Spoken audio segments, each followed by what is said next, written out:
Beware of traditional Catholics. Now, I'm not talking about real traditional Catholics, of course, but rather pseudo-traditional Catholics. Many of the loudest opponents of traditional Catholics claim themselves to be traditional Catholics, but they're really just liberal Catholics. Liberal in the Catholic sense, not the political sense. They don't support abortion or anything like that. But liberals always use the same tactics, and one of those tactics is to usurp terms and redefine them. Then say, well, I'm one of these guys too, but it's no different than in the 90s when political liberals tried to usurp the term conservative, saying it means that you want things to stay the way they are, not change. And I don't want things to change. Meaning they wanted to keep high taxes and regulations, social programs, and, quote, women's rights. They would go on to say, and liberal means you want things to change. So we're the real conservatives and they're the real liberals. But the reality was the term conservative was popular at the time and the term liberal had a stigma. Or when they successfully usurped the term progressive. The Progressive Party formed out of the movement started by Ross Perot called United We Stand. Hardly liberal, its only presidential candidate was Pat Buchanan. The Democrat and Republican parties quickly worked to destroy the Progressive Party, and the liberals started calling themselves progressives. And the liberal Catholics are trying to do the same thing with the term traditional Catholic. There's a Facebook group called 1 Million Strong for the Latin Mass. It might as well be called 1 Million Strong for the Novus Ordo. Seriously, it's been infiltrated by these pseudo-trads who constantly jump on any legitimate post promoting the Latin Mass, reminding everyone how great the Novus Ordo is in the comments. Or they will post things themselves promoting the Novus Ordo and shoving it in our faces. Many people have complained about it, but the admins won't do anything about it, so I'm probably going to unjoin. Traditional Catholic means you support the traditional Latin Mass. That's what it's always meant. But these guys defend and promote the Novus Ordo and call real traditional Catholics schismatics, heretics, etc.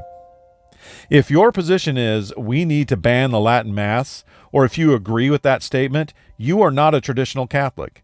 You are a liberal, regardless of where you go to Mass. Speaking of which, I watched an old episode of Reason and Theology the other day. I don't normally do that, but the title caught my attention. Is it time for the traditional Latin Mass to go away? Now, I need to point out that I watched this video after I recorded my video, Fix the Novus Ordo First, Then We Can Talk. Because to my surprise, Michael Lofton said exactly that.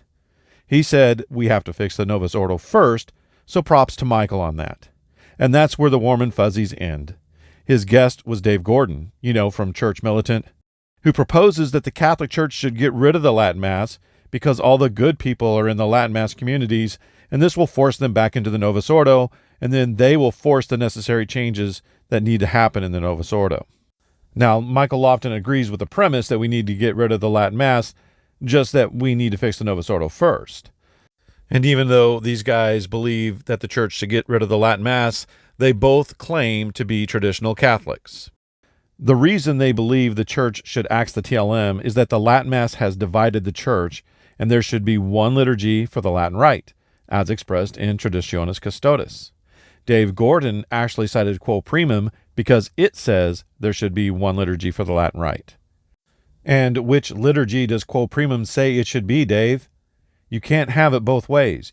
You can't point to this one line saying Pope Pius V said it, therefore, then claim the rest of the document is not binding. Now, I think he knew he was going to get clobbered on this because he hesitated when he brought it up. He also said that the Latin Mass was inferior to the Novus Ordo. Sorry, Dave, at this point, I just can't take you seriously. And of course, Dave Gordon couldn't help but trash Taylor Marshall. Okay, guys, stop beating the Taylor Marshall drum. In case you haven't noticed, since the malcontents at Church Militant and others have opened fire on Taylor Marshall about a year or so ago, his viewership is what, quadrupled? He was around 200,000 subscribers. Now he's almost at 800,000. Not that I have a problem with that. I like Taylor Marshall. But why do you think that is? Because when you guys say, don't watch Taylor Marshall, he's a heretic, he's a schismatic, and he's this and he's that, people watch Taylor Marshall to see if you're right. But what they see is that he is calm, soft-spoken, well-sourced, and probably right, while you are unhinged. But I'm not going to spend this video going over all the ridiculous things that were said on that show.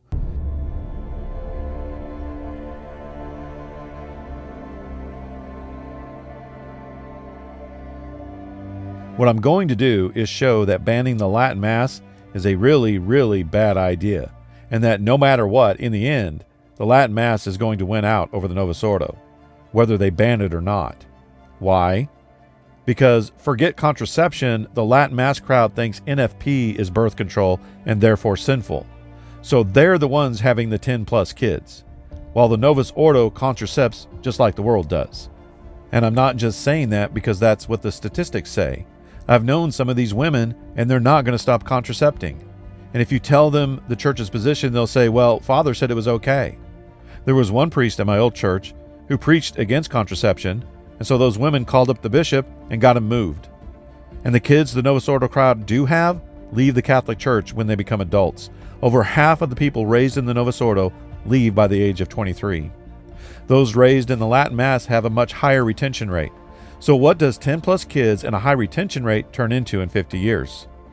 What does contracepting and a low retention rate turn into in 50 years?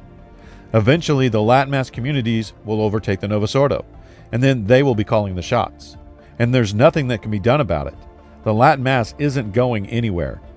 If they do ban it, some will return to the Novus Ordo for a while anyway. Some will leave the church altogether, but most will switch to the SSPX or some other Latin Mass community. Right now, the SSPX is waiting on Rome to consecrate a bishop, but we all know that eventually they will just go ahead and do it. They can't be stalled. If the church bans the Latin Mass, that will trigger them to consecrate perhaps as many as 10 bishops. Bishop Williamson of the Resistance has consecrated something like 6 bishops, and all the other groups are doing it as well. All those groups will triple in size and will work overtime to pick up the slack. A few decades later, when the Novus Ordo dies out, those groups will jockey for control, but eventually one of them will win out, or a compromise will be made, and they will choose the Pope and the Cardinals. You say they can't do that? Really? We have the benefit of hindsight when it comes to the Western Schism, but the only reason history shows that the papacy was in Rome all along was because Gregory VII was willing to resign, and support for the other 2 popes waned, so they became the anti-popes. But it could have gone another way. I have to admit, the French bishops at the conclave that started the schism in the first place had a point. They made up the bulk of the conclave and were ready to elect another Frenchman until the locals threatened them if they didn't elect an Italian and bring the papacy back to Rome. The French bishops said the interference of the locals invalidated the conclave, and quite frankly, that sounds pretty legit. But that's not what history says. History says the conclave was valid. It may not be an exact comparison, but church history is full of these little inconsistencies because the winner gets to make the rules. And of course, God allows these things to happen to correct the course of the church when it wanders off. So if, for example, at the end of the day, the SSPX is holding the bag, history will show that they were right all along. The Second Vatican Council will be declared a robber council and the Novus Ordo invalid. And they will be seen as a warning to future generations and an example of how modernism almost destroyed the church. Lefebvre will be canonized, made a doctor of the church, and declared defender of the faith, the man who saved the Mass. Notice I didn't say the Latin Mass, I said the Mass, because that's how it will be portrayed.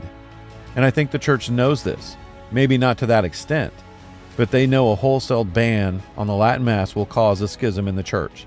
So for now, they are trying to contain it, make it difficult to attend but not impossible. They're okay if it's in a museum. This Mass is for entertainment purposes only, but that won't work for long. Eventually, they will have to get rid of it, triggering everything I just said. Of course, there is one other option: persecution. The Latin Mass could be made illegal by the civil authorities, which will eventually backfire, but we have religious freedom, so that can't happen, right? Yeah, well, we'll see. Until my next video, God bless.